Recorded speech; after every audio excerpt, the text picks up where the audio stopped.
하나님 말씀은 신약성경 로마서 11장 33절 한 절 보도록 하겠습니다. 로마서 11장 33절 한 절입니다. 하나님 말씀 받으실 때 자리에서 일어나 주시기 바랍니다. 하나님 말씀이 이러합니다. 깊도다 하나님의 지혜와 지식의 풍성하며 그의 판단은 헤아리지 못할 것이며 그의 길은 찾지 못할 것이로다. 아멘.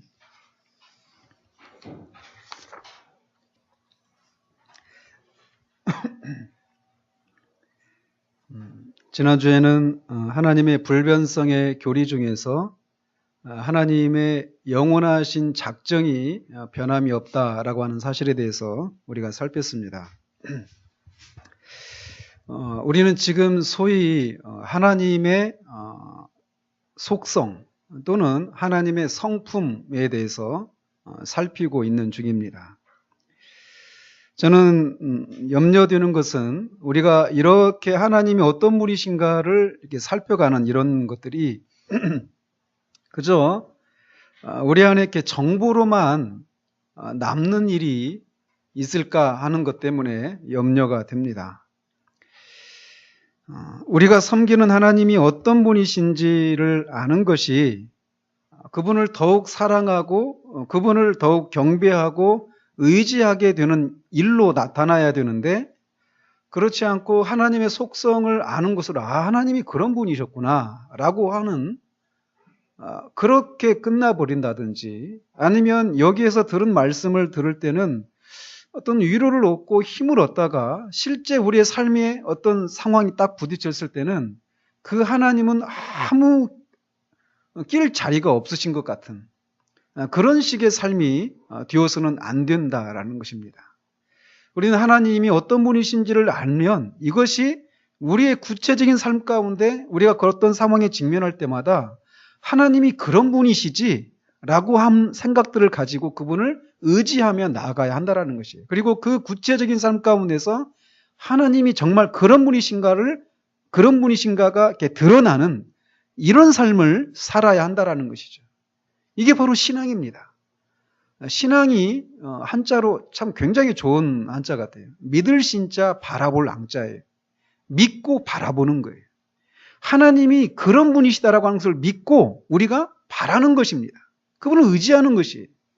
그래서 그 의지하는 것이 실제 우리의 삶 가운데 적용되어서 나타나는 것. 이게 신앙이라는 것이에요. 만약에 우리가 하나님의 성품을, 속성을 살피는 것이 그런 식으로 나타나지 않는다라면 그거는 우리가 말씀을 헛되이 전하는 것이 되겠고 또는 말씀을 헛되이 듣는 것에 불과합니다. 나중에 분명히 이거 가지고 하나님 우리에게 책망하실 거예요. 심판하실 것입니다. 너는 분명히 그런 말씀을 들었지 않느냐. 근데 그런 상황 가운데 너는 나를 바라보고 믿었느냐? 믿고 바라보았느냐? 라고 물으실 거란 말이죠. 이건 심판에 대한 두려움 때문에 우리가 말씀을 그렇게 적용해야 될 뿐만 아니라 그렇게 살 때 진짜 사는 것입니다. 그게 진짜 사는 거예요. 그것을 기대하면서 말씀을 전하는 것입니다. 그래서 오늘은 이어서 하나님이 지혜로우신 분이시다라고 하는 것에 대해서 살펴보려고 합니다.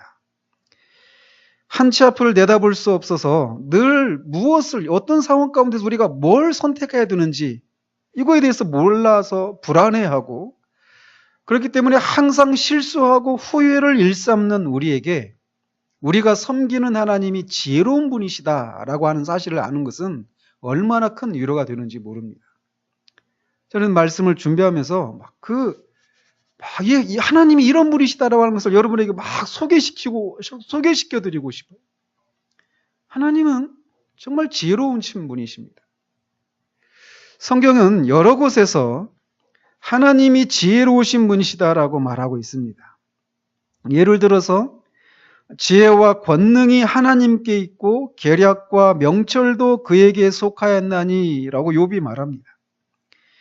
여호와께서는 지혜로 땅에 터를 놓으셨으며 명철로 하늘을 견고히 세우셨고 여호와께서 그의 권능으로 땅을 지으셨고 그의 지혜로 세계를 세우셨고 그의 명철로 하늘을 펴셨으며 지혜로우신 하나님께 예수 그리스도로 말미암아 영광이 세세 무궁하도록 있을지어다. 아멘. 이라고 한 이런 모든 구절들 속에서 하나님은 지혜로우신 분이시다라고 말하고 있습니다.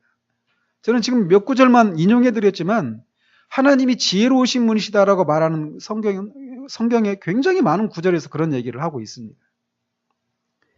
특히 욥기 9장 4절에 보면 하나님은 마음이 지혜로우시고 라고 말하고 있습니다. 하나님이 지혜로우신데 하나님의 마음이 지혜롭다라고 말하고 있어요. 이거는 히브리인들의 사고 속에 지혜가 자리하는 장소는 마음이다라고 하는 생각을 반영하고 있는 것이죠. 그래서 욥기 똑같은 성경에 욥기 34장 34절에 보면 이렇게 되어 있어요. 지혜 있는 사람은 반드시 내게 말하기를 이렇게 되어 있는데 우리말 성경에는 히브리 원문을 보면 마음을 가진 자가 내게 말하게 하라 이렇게 되어 있습니다. 그러니까 마음에 지혜가 자리한다라고 하는 이런 생각을 가지고 있다는 것이죠. 히브리 사람들은. 이렇게 하나님은 그 마음이 지혜로우시고 지극히 지혜로우신 분이시다라고 성경이 말을 하고 있습니다. 오직 그분만이 온전히 모든 지혜를 소유하고 계십니다. 그래서 그는 디모데서에서 홀로 하나이신 하나님 이렇게 우리 성경에 이렇게 되어 있는데 킹 제임스 버전에는 홀로 지혜로우신 하나님 이렇게 묘사를 하고 있습니다. 하나님 한 분만이 홀로 완전히 온전히 지혜로우신 분이시다라는 것이죠. 모든 지혜가 하나님 안에 숨겨져 있고 그 하나님으로부터 지혜를 나누어 가진 피조물들만 지혜를 나누어 가질 수 있다라는 거예요. 마태복음 5장 48절에서 하늘에 계신 하나님이 온전하신 분이신다라고 우리 주님이 말씀하고 계시는데 하나님이 온전하신 분이신데 그의 지혜에 있어서도 온전하십니다. 우리는 어떻습니까? 우리 인간들은 어떤 부분에서는 몇몇 부분들에서는 우리가 지혜로운 행동을 하고 지혜롭게 대처를 할 수 있을지 모르지만 다른 부분에서는 지혜롭지 못하고 무지하고 연약한 그런 모습을 보이는 경우가 많단 말이죠. 그러나 하나님에게서는 그런 영역이 없어요. 완전히 온전히 지혜로우신 분이시다라고 성경이 말을 하고 있다라는 것입니다. 이런 하나님의 지혜는 두 가지 면에서 나타납니다. 하나는 그의 성품에서, 또 다른 하나는 그가 하신 일을 통해서 그분이 지혜로운 분이시다라고 하는 것을 우리가 엿볼 수 있다라는 것이에요. 먼저 하나님은 그의 성품에 있어서 무한히 지혜로우신 분이십니다. 다니엘서 보면은 느부갓네살 왕이 어느 날 꿈을 꾸었는데 그 꿈이 무엇인지를 박사들에게 막 물어봤잖아요. 그죠? 그 꿈이 무슨 의미냐? 바로 같은 경우는 그 꿈을 자기가 꾼 꿈이 무슨 꿈인지를 물었는데 무슨 의미가 있는 것인지를 물었는데 이 느부갓네살 왕은 내가 도대체 어떤 꿈을 꿨는지 그 꿈 내용을 알려달라고 말을 하고 있어요. 어떻게 알 수 있겠습니까, 사람이? 그러니까 모른다고 하니까 다 죽이겠다고 막 그러죠. 그런 상황에서 다니엘이 이제 하나님의 은혜로 무슨 꿈을 꾸었고 또 그 꿈에 의미하는 것이 무엇인지를 이렇게 해몽을 해주는데 그러기 전에 하나님에 대해서 이렇게 묘사를 하고 있습니다. 오직 하늘에 계신 하나님만이 가장 은밀한 것을 아시는 분이시다. 이렇게 말을 하고 있어요. 즉 하나님은 사람 속에 들어있는 그 은밀한 생각을 아시는 분이시다라고 말하고 있단 말이죠. 우리 속담에도 10길 물속은 알아도 1길 사람 속은 모른다라고 말하잖아요. 그만큼 사람의 속에 있는 생각을 알아내는 것은 정말 어렵습니다. 심지어는 우리 자신도 우리 속에 무슨 생각이 있는지를 몰라요. 이거 아십니까? 우리도 몰라요. 그런데 하물며 다른 사람의 속에 있는 생각을 알아내는 거, 이거는 정말 불가능한 일입니다. 특별히 여자분들의 생각을 아는 것은 더 어렵습니다. 그죠? 얼마 전에 우연히 한번 광고를 본 적이 있어요. 남자 여자가 만나가지고 막 시끄럽게 떠들다가 갑자기 여자가 오빠, 나 근데 살 빠진 것 같지? 우리 보니까 이 남자 표정이 막 굳죠? 좀 빠진 것 같아. 이거 확 화를 내면서 막 뭐라고 하고 또 어느 날 만나가지고 막 웃다가 오빠, 나 요즘 살쪘지? 물어보니까 좀 찐 것 같아. 그럼 내가 뚱땡이야 하면서 막 또 공격하고 오빠 나 변한 것 같잖아? 뭐가 변화된 것 같지 않아? 아무리 찾아봐도 뭔가 바뀐 것 같지가 않은데 뭔가 바뀐 거 있다고 하니까 막 안절부절하는 그런 내용의 광고예요. 그만큼 여자분들의 그 속에 있는 생각을 헤아리기가 어렵다라는 것이죠. 근데 하나님은 그런 여자분들의 속에 있는 생각까지도 속속들이 아시는 분이십니다. 하나님은 가장 복잡하고 미묘한 사람의 생각도 알고 계시는 분이셔요. 우리는 어떤 말을 하거나 어떤 행동을 할 때는 항상 그냥 아무 생각 없이 또는 아무런 의도나 아무런 목적이 없이 말하거나 행동하지는 않습니다. 우리가 그것을 모를 뿐이지 사실은 어떤 행동을 할 때는 우리 깊은 곳에서 그것을 하고자 하는 어떤 욕구가 있어요. 그 행동을 통해서 우리가 무엇인가 바라는 어떤 목적이 항상 있다라는 것이죠. 근데 우리는 그거를 모르는 경우들이 많아요. 그래서 우리가 어떤 행동을 하는데 그 행동을 하는 이유를 모르기 때문에 그러는 동안에 우리의 삶은 정처가 없고 또 밖에서 그 모습을 볼 때 그 삶이 굉장히 혼란스럽고 규모도 없고 막 방황하고 방탕한 것 같은 그런 삶을 살아가는 경우들이 종종 있습니다. 그러면서 어떤 사람들은 그러는 동안에 막 도박에 심취하기도 하고 또는 막 성적인 것에 막 매달리기도 하고 또는 막 그 남자나 여자에 막 매달리기도 하고 또는 어떤 먹는 것에 아무튼 다양한 종류의 것에 막 집착하는 듯한 그런 모습을 보이는 경우들이 있어요. 근데 정작 본인은 내가 왜 이것을 하는지를 몰라요. 그렇기 때문에 삶이 굉장히 혼란스럽고 방황하는 그런 경우들이 많다라는 것이죠. 예를 들어서 사마리아의 그 수가성에 한 여인이 주님과 만났잖아요. 그 여인은 우리가 알다시피 6번째 남자와 살고 있었습니다. 남자가 6번, 남편이 6번째 남편이에요. 그것도 정식 결혼도 한 것도 아니고. 그러니 밖에서 볼 때 얼마나 문란한 그런 삶을 살고 있었습니까? 근데 그렇게 도덕적으로 문란한 삶을 살고 있었던 그 사람을 주님이 만났어요. 그리고 아마 그 당사자도 그렇고 그 여인을 보는 다른 사람도 어떻게 저렇게 문란한 삶을 살 수 있지? 라고 말하면서 비난하고 판단하고 정죄했을 것입니다. 그리고 본인도 스스로 그런 정죄감에 빠져서 사람들의 낯을 피해서 그렇게 한낮에 사람들이 다니지 않는 시간에 물을 기르러 왔던 것이죠.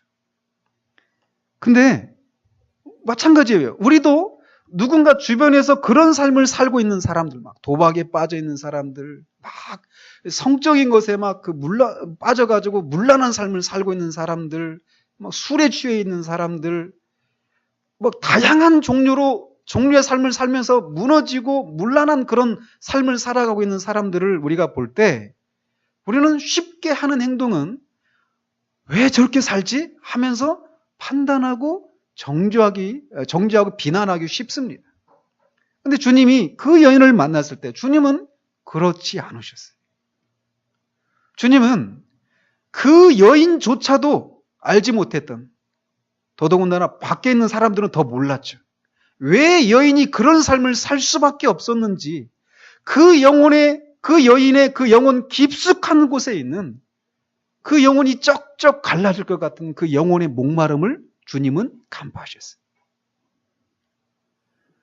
주님은 하나님이시기 때문에 사람의 영혼의 깊은 곳에 있는 그 갈망과 그 탄식과 한숨과 그 소망이 무엇인지를 간파하셨던 것이죠. 그러면서 그 여인이 자신도 왜 이렇게 자신도 원하지 않는 이런 문란하는 삶을 살아가게 됐는가라고 하는 것을 알지 못했었는데 주님을 만나면서 주님이 그 여인의 속에 있는 그 갈망이 결국 그 영혼의 목마름 때문이고 무엇에 대한 목마름이냐? 결국 사랑이라는 것이. 그래서 그는 끊임없이 사람으로부터 사랑을 받고 그런 관계를 통해서 내가 소중하고 귀한 사람이라고 하는 것을 느끼고 그 속에서 어떤 삶의 의미를 찾으려고 했던 것이죠. 그런데 사람은 그것을 줄 수 없다라는 것을 주님이 말씀하신 거예요. 네가 찾는 것은 네 영혼이 목마르지 않을 수 있는 것은 그 영혼이 목마르지 않는 생수를 마시는 것을 통해서만 가능하다라고 말씀을 하셨던 것입니다. 오직 하나님만 그것을 말씀하실 수 있는 분이십니다. 하나님은 그렇게 사람의 속에 있는 깊은 것들을 간파하실 수 있는, 은밀한 것들을 간파하실 수 있는 분이십니다. 하나님이, 우리가 섬기는 하나님이 그런 분이시다라고 하는 것이 얼마나 위로가 되십니까? 저에게는 말할 수 없는 위로예요. 제 개인적인 얘기를 하고 싶은데 저는 참겠습니다. 사람은 우리 본인 자신도 우리 속에 있는 생각이 무엇인지를 모르는 경우들이 많아요. 그래서 어떤 행동을 하는데 내가 왜 그것을 하고 있는지를 모르는 경우들이 많아요. 그러는 동안 삶은 공허하고 정처가 없습니다.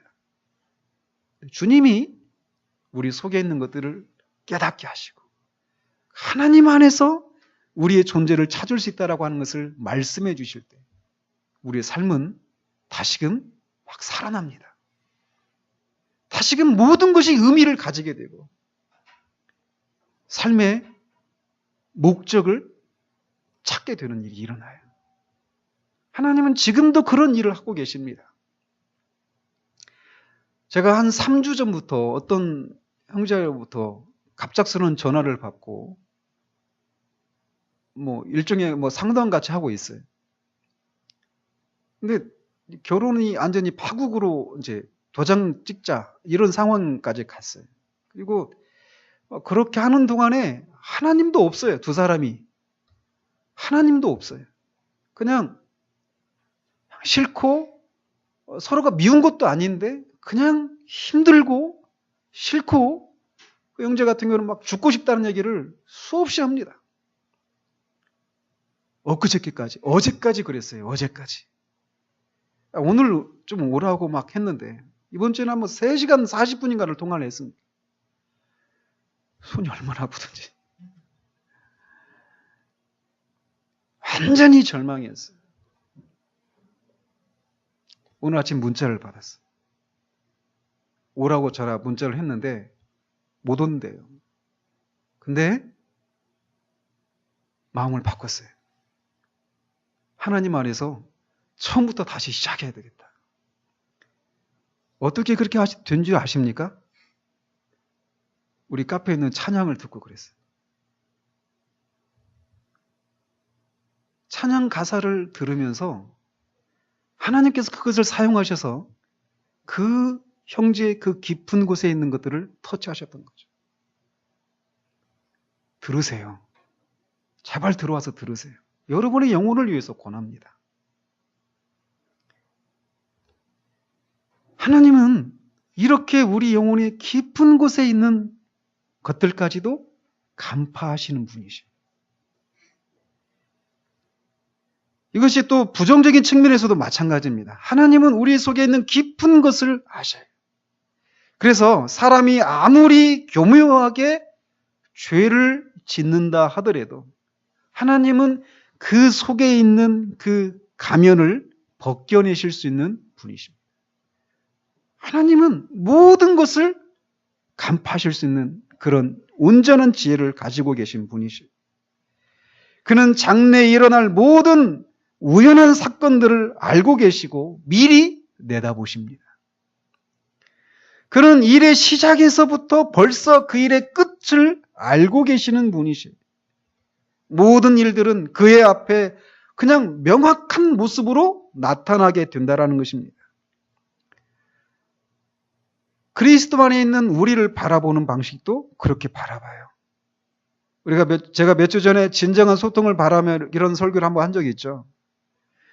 처음 우리가 예수 그리스도를 우리의 구세주로 영접하고 구원을 받을 때 우리는 하나님 우리를 사랑하신다는 사실을 막 깨닫고 말할 수 없는 감격에 사로잡힙니다. 그러나 이후에 시간이 지나면서 우리 안에 있는 죄들을 발견할 때 우리는 하나님이 이런 나를 아실까? 이것밖에 안 되는 나를 아실까? 그리고 이것밖에 안 되는 나를 여전히 사랑하실까라고 하는 그런 의심을 가지게 됩니다. 그런데 하나님은 우리가 처음 구원을 받을 때 그때 우리의 모습, 그 모습만 보시고 우리를 용서하신 것이 아니에요. 그리스도 안에서 우리를 통째로 보시는 거예요. 하나님이. 우리를 바라보시는 방식이 그러십니다. 모든 일을 바라보시는 방식이 그런 식이에요. 우리가 섬기는 하나님이 이런 분이십니다. 이렇게 하나님은 그의 성품에 있어서 무한히 지혜로우신 분이셔요. 또 우리가 하나님의 지혜를 알 수 있는 방식은 하나님이 하신 일을 통해서 우리가 하나님이 지혜로운 분이시다라고 하는 것을 알 수 있습니다. 그것은 이제 하나님이 하신 일, 이 세 가지를 통해서 우리는 하나님이 지혜로운 분이시다라고 하는 것을 알 수 있는데, 첫 번째는 하나님의 창조 사역이에요. 그리고 두 번째는 그의 구속 사역. 세 번째로는 그의 섭리 사역. 창조, 구속, 섭리. 이 세 가지 일에서 하나님이 지혜로운 분이시다라고 하는 것을 우리가 알 수 있습니다. 먼저 창조는 하나님의 지혜를 엿볼 수 있는 첫 번째 책입니다. 하나님을 대적하는 이 세상은 이 창조 세계에서 진화론과 우주 빅뱅설과 같은 그런 가설로 하나님의 흔적을 없애기 위해서 애를 쓰고 있지만, 그런다고 해서 창조 세계 속에 드러난 하나님의 지혜가 사라지는 것은 아닙니다. 한 여름에 집에서 키우는 개가 마당에 엎드려서 자고 있는데 막 눈이 막 너무 부셔, 눈 떠보니까 해가 막 쨍쨍 쪄가지고 눈이 너무 부셔서 막 그 해를 보면서 막 아무리 개가 지저댄다고 해도 태양은 여전히 그 찬란한 빛과 열을 계속해서 그 자리에서 뿜어내는 것처럼, 이 세상이 이 창조 세계 속에서 하나님의 흔적을 없애기 위해서 아무리 몸부림치고 애를 쓰고 소리를 높여도 이 창조 세계는 하나님은 권능과 지혜의 하나님이심을 드러내고 있습니다. 시편 19편 1절에 보면 하늘이 하나님의 영광을 선포하고 궁창이 그의 손으로 하신 일을 나타내는도다 라고 노래하고 있습니다. 얼마나 웅장한 시편인지 몰라요. 하늘이, 궁창이, 이 우주가 하나님의 손으로 하신 일들을 나타내고 그 일들을 통해서 결국 하나님이 얼마나 권능과 지혜의 하나님이신가를 드러내고 있다라고 선포하고 있습니다. 그래서 예레미야는 여호와께서 그의 권능으로 땅을 지으셨고 그의 지혜로 세계를 세우셨고 그의 명철로 하늘을 싸셨으며 라고 말을 하고 있는 것입니다. 우리가 그냥 늘 스쳐 지나가는 이 우주를 한번, 이 우리의 주변에 있는 모든 창조 세계를 자세히 관심을 가지고 살펴보시기 바랍니다. 저 태양을 한번 보십시오. 만약 태양이 지금 그 자리하고 있는 그 자리에서보다 조금이라도 가까이 태양이 있었다라면, 또는 반대로 지금 있는 그 자리보다 조금이라도 더 멀리 태양이 자리하고 있었다라면 이 지구는 어떻게 되었을까요?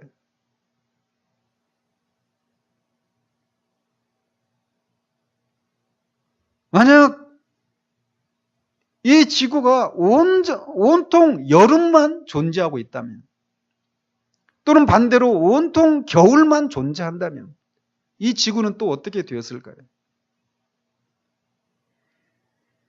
만약 온통 낮만 있거나 밤만 있다면 이 세상은 또 어떻게 될 것일까요? 하나님은 그 지혜 가운데 계절과 낮과 밤이 교차하도록 그렇게 작정을 하셨다라는 것입니다. 또 이 지구가 온통 물로 덮여 있고 땅이 드러나지 않았다라면 우리는 다 아쿠아맨들이 됐겠죠. 그죠?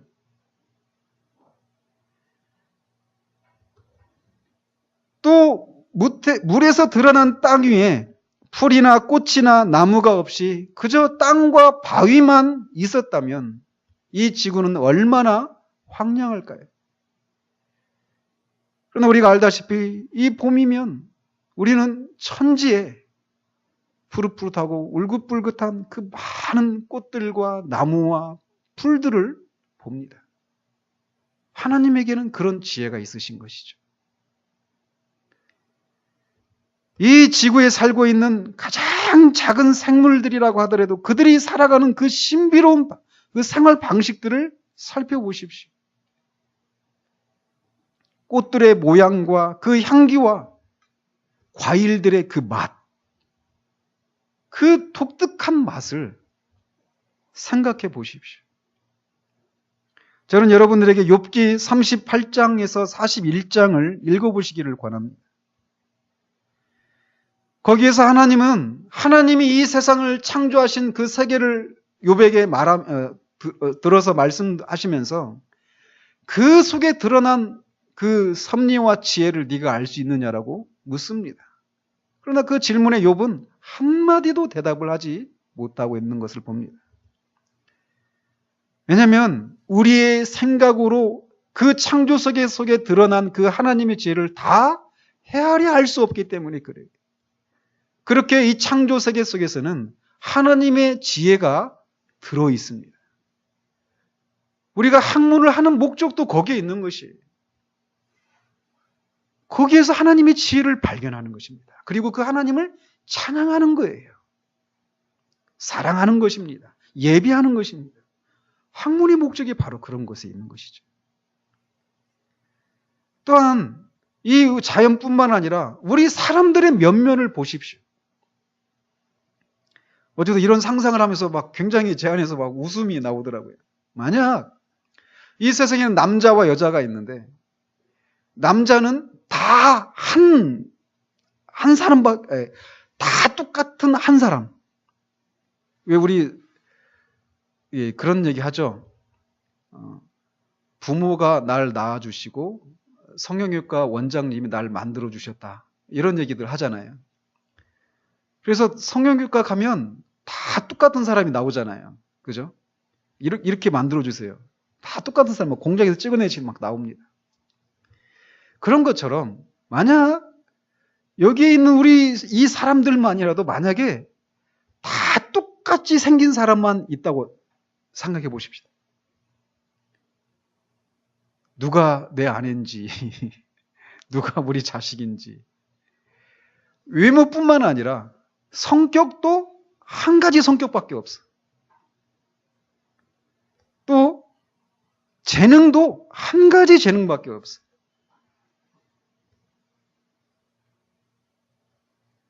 그런 세상을 한번 생각해 보십시오. 얼마나 재미가 없습니까? 하나님은 사람들의 그 다양성 속에서도 우리는 하나님의 지혜를 엿볼 수가 있습니다. 만약 이 세상에 온통 부자만 있거나 또 반대로 온통 가난한 사람만 있다고 한번 생각을 해보십시오. 그 세상이 우리가 꿈꾸는 지상 낙원과 같은 세상이 될까요? 부자만 있다면 소는 누가 키웁니까? 공장에서 일은 누가 해요? 또 가난한 사람만 있다면 누가 먹여 살립니까? 하나님은 하나님의 지혜 가운데 부자도 두시고 가난한 사람도 두셨어요. 그래서 부자는 가난한 사람의 노동력을, 가난한 사람은 부자들의 돈을 서로 필요로 하게 하셨던 것이죠. 이 세상에 존재하는 사람의 그 사회적인 지위나 외모나 재능이나 성격이나 이런 모든 것들이 하나님의 지혜 가운데 다양하게 세워놓으셨단 말이죠. 그래서 세상에서는 저런 사람은 차라리 나지 않았던 것이 좋았을 뻔했다, 이렇게 생각하는 사람도 그 사람을 필요로 하는 누군가가 있기 마련인 거예요. 이솝우화에서 앞을 못 보는 건강한 사람이 한 사람이 있고, 다 앞을 보지만 걷지 못하는 그 안진뱅이가 있잖아요. 그 두 사람이 어울려 살아가는 그런 얘기가 있죠. 이렇게 어깨동무 이렇게 하고, 이렇게 목마 태우고, 이렇게 막 이쪽으로 가라, 저쪽으로 가라 하면서 얘기해주고, 둘이 의지하면서 살아가는 그런 모습 말이에요. 하나님이 세상을 그렇게 창조하신 것입니다. 그래서 서로가 서로를 의지해서 살아가도록 그렇게 만드셨단 말이에요. 그래서 이 세상에서는 없으면 좋았을 걸이라고 하는 사람은 아무도 없다라는 것이.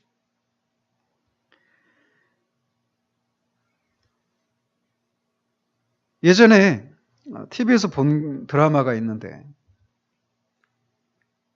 서울역에서 있는 그 노숙자들을 중심으로 해서 일어나는 그런 드라마였어요. 그러니까 하루 한 번만 한 드라마였는데, 그 드라마에서 최불암 씨가 그 노숙자들을 등쳐먹는 일을 하는 사람으로 나왔습니다.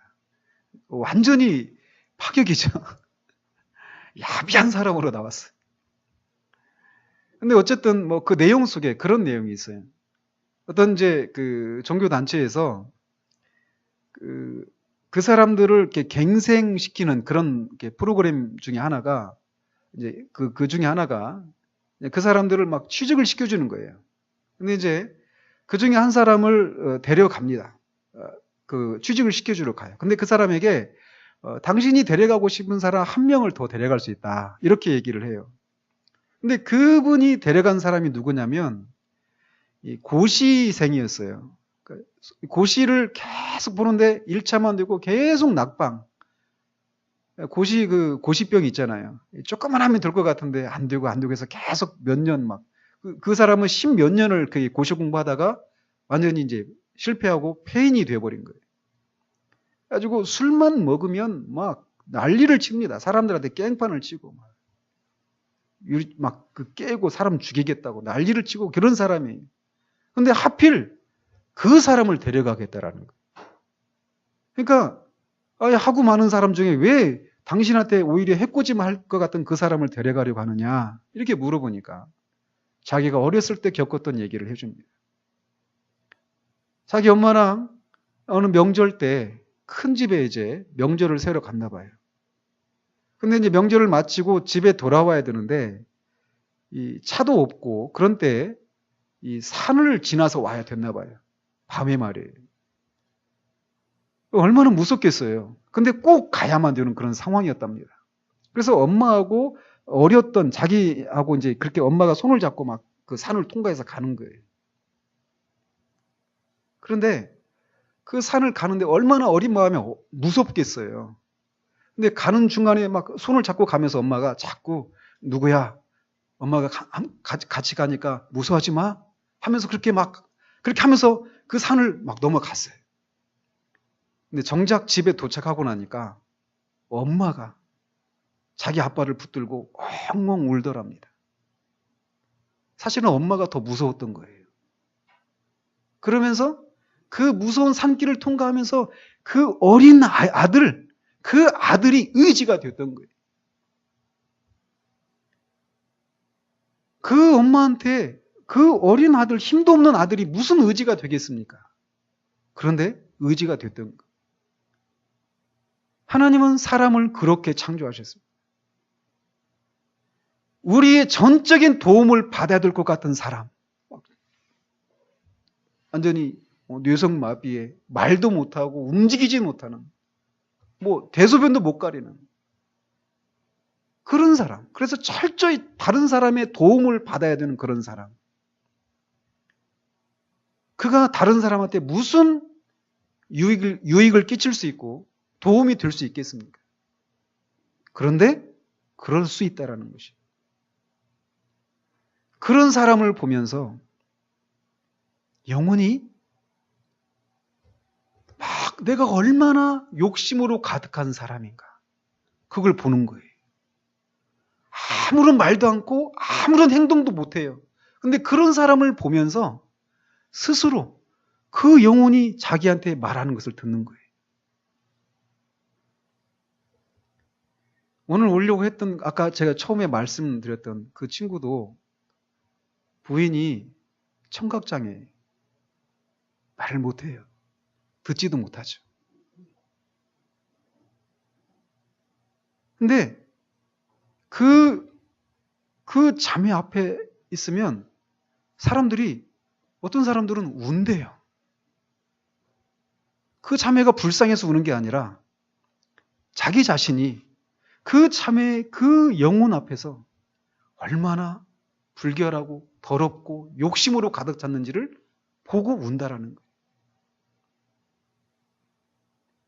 하나님의 지혜입니다. 모든 것을 가지고 모든 사람을 도울 수 있는 그런 것을 가져야만 그 사람이 쓸모가 있는 사람이고 누구한테 도움을 주고 유익을 줄 수 있는 사람이다 라고 생각하고, 그렇지 못한 사람에게는 어떤 차라리 나지 않았으면 이라고 하는 생각을 갖는데, 하나님은 지혜로운 분이셔서 그 모든 사람들이 서로를 의지하게 하고 서로를 필요로 하는 그런 관계로 사람을 창조하셨다는 거예요. 이렇게 하나님의 창조 속에서 우리는 하나님의 지혜를 발견할 수 있습니다. 그래서 시편 기자는 이 모든 창조를 보고 여호와여 주께서 하신 일이 어찌 그리 많은지요. 주께서 지혜로 그들을 다 지으셨으니 주께서 지으신 것들이 땅에 가득하나이다 라고 말을 하고 있습니다. 우리는 한 가지만 생각해 보십시다. 하나님의 창조 속에 이 자연 만물에 그 거대한 우주뿐만 아니라 가장 작은 미생물, 그 작은 곤충, 이런 것들 속에서도 우리가 늘 접하는 나무와 풀과 꽃과 과일과 그 모든 것들 속에서 우리는 하나님의 지혜를 발견할 수 있는 사람이어야 합니다. 뿐만 아니라 하나님은 사람을 통해서도 하나님의 지혜를 드러내셨어요. 그래서 여러분들이 여러분의 속을 썩이는 자녀들을 하나님이 보시는 시각으로 볼 수 있도록 하나님께 지혜를 구하십시오. 여러분의 속을 썩이는 남편과 아내를, 여러분의 부모를 하나님이 실수가 없으신 완전히 지혜로우신 분이 지으셨단 말이죠. 그 사람들 속에서 하나님의 지혜를 발견할 수 있는 우리가 되어지기를 바랍니다. 우리는 그것을 볼 때 우리의 삶 속에 우리의 마음을 이 응어리지게 만들었던 그 모든 관계들이 풀려지는 것을 보게 될 것입니다. 뿐만 아니라 하나님은 우리 영혼의 깊은 것까지도 통달하실 수 있는 그런 은밀한 것까지도 캐치해내실 수 있는 그런 분이신 것을 아시는 여러분이 되시기를 바랍니다. 그래서 여러분이 삶을 살아가고 있지만 내가 도대체 왜 이렇게 살고 있는지를 알지 못하고 끊임없이 반복되어지는 실패와 그 넘어짐 앞에서 의아해하고 있는 분이 계시다면, 하나님이여, 내 안에 있는 깊은 것들을 통찰하신 하나님이여, 내 속에 있는 것들을 드러내 주십시오. 내가 무엇 때문에 이렇게 삶이 정처가 없고 규모가 없고 늘 반복되는 실패를 경험하고 있는지를 깨닫게 해 주십시오. 그것을 알려주십시오. 하나님은 너에게 지혜가 부족한 자가 있거든 꾸짖지 아니하시고 후히 주시는 하나님께 구하라 그리하면 주실 것이다라고 말씀하고 계십니다. 그 주님께 나아가서 하나님의 지혜를 받아 누리는 우리가 되어지기를 바랍니다. 하나님이 지혜로우시다는 사실은 우리에게 말할 수 없는 삶의 그런 희열과 그런 의미들을 찾게 하는지 모릅니다. 우리가 섬기는 하나님이 그런 분이십니다. 그 하나님처럼 우리도 그 하나님이 주시는 지혜를 힘입어서 이 세상 가운데서 지혜로운 사람들로 드러난 우리가 되어지기를 바랍니다. 기도하겠습니다.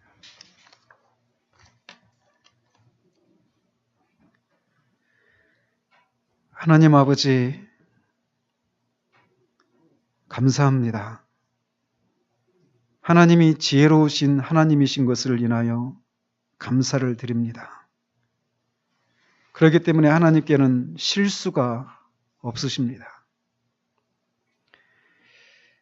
우리는 우리 자신을 보면서 또는 다른 사람들을 보면서 왜 나는 이렇게 생겼을까? 왜 다른 사람은 저렇게 생겼을까? 라고 생각하며 실망하기도 하고 도대체 내가 왜 있는지를 알지 못하여서 열등감이나 또는 삶에 목적이 없이 방황을 하는 경우들이 많은 것을 주님께서 아십니다. 뿐만 아니라 우리는 우리 속에 있는 생각들을 우리 자신들도 모르기 때문에 우리가 어떤 것들에 집착을 하거나 삶이 규모가 없고 참으로 이렇게 저렇게 방황을 하고 그래서 내 양심도 그리고 다른 사람도 비난하고 판단받고 정죄할 수밖에 없는 그런 망가진 삶을 살아가고 있음에도 불구하고 도대체 왜 그렇게 살아가는지를 알지 못하는 경우들이 많은 것을 봅니다. 그러나 하나님은 우리 인간의 그 깊은 것까지도 통달하시는 그런 온전히 지혜로우신 분이신 것을 우리가 보게 됩니다. 하오니 하나님, 우리가 그 하나님 앞에 나아가 우리의 지혜의 부족함을 아뢰고 구하는 자에게 꾸짖지 아니하시고 후히 주시는 그 하나님이 주시는 지혜를 힘입어서 우리의 삶을 밝히 볼 수 있는 눈들을 허락해 주시고 다른 사람의 삶을 이해할 수 있는 그런 눈들을 지혜를 허락해 주셔서 이 세상 가운데서 우리가 방황하지 아니하고 삶의 의미를 목적을 분명히 찾고 누리며 그렇게 이 생을 살아갈 수 있도록 주님 도우시기를 원합니다. 정말 우리에게 지혜를 허락해 주시옵소서. 정말 지혜로우신 하나님처럼 우리도 지혜로운 자들로 이 세상 가운데 드러날 수 있도록 주님 도우시기를 원합니다. 예수 그리스도 이름으로 기도합니다. 아멘. 이어서 우리 성찬을 거행하도록 하겠습니다.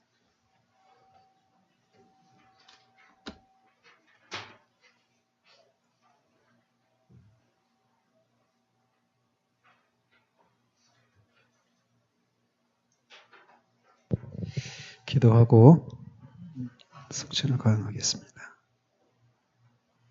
하나님 아버지, 감사합니다. 이 성찬식을 또 우리가 거행을 합니다. 하나님은 우리가 인간이라고 하는 사실을 아십니다. 우리가 얼마나 잊기 쉬운 존재인지를 아십니다. 하나님, 그것을 아시기에 우리가 이렇게 주님이 오실 때까지 주님의 죽으심을 기념하도록 우리에게 이렇게 성찬 예식을 허락해 주셨습니다. 하나님, 이 성찬 예식을 거행할 때 우리를 일깨워 주시기를 원합니다. 우리가 주님이 우리를 그리스도의 보혈로 사시지 않았다라면 우리가 어떤 자리에 거할 수도 있는 사람이었는지를 다시금 기억나게 하시기를 원합니다. 우리가 어떻게 은혜를 받고 구원에 이른 사람인지를 다시금 기억나게 하시기를 원합니다. 주님의 죽으심과 다시 사심을 통하여서 우리에게 이루어진 일들이 무엇인지를 다시금 기억나게 하시기를 원합니다. 우리가 주님의 은혜로 말미암아 이 땅을 살아가다가 결국은 우리가 어디로 가게 되는지를 하나님, 우리가 얼마나 잊으며 살아가기 쉬운지요. 다시금 이 시간 일깨움을 주셔서 우리가 결국 어디를 향해서 갈 사람들인지를 알게 하시고 그 삶의 목적지가 분명한 사람처럼 이 세상에서 방황하며 그냥 갈 바를 모르고 가는 사람들이 아니라 분명한 목적의식을 가지고 이 세상을 살아갈 수 있는 사람들로 우리를 새롭게 해주시기를 원합니다. 다른 무엇보다도 이 주님의 몸을 찢으시고 피를 흘리심으로 우리를 구원해내신 하나님의 사랑과 그리스도의 은혜가 다시금 우리 가운데서 기억날 수 있도록 주님 도우셔서 우리의 마음에 수금이 울려 주님을 찬양할 수 있는 심령이 되어줄 수 있도록 주님 붙들어 주시기를 원합니다. 예수 그리스도 이름으로 기도합니다. 아멘.